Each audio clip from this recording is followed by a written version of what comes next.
మా orthopaedic ప్రాబ్లమ్స్లో most కామన్గా మా దగ్గరికి వచ్చి చెప్పేది మెడ నొప్పి. సార్ ఇక్కడ నొప్పి వస్తుందండి, చెయ్యి లాగుతోందండి, లేదా ఈ భుజం వరకు లాగుతోందండి అని నాకు దగ్గర చాలామంది కంప్లైంట్ చేస్తారు.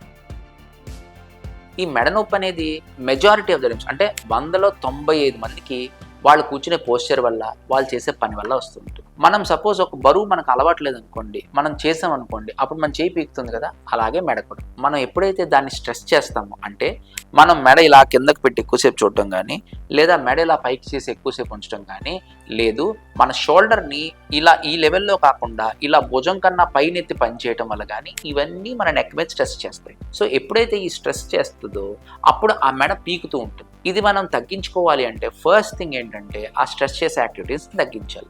ఇప్పుడు మోస్ట్ కామన్గా ఉన్న ప్రాబ్లం సెల్ చూడటం. ఆ సెల్ చూడటానికి ఏంటంటే ఇలా పైన పెట్టి చూసుకోవాలి.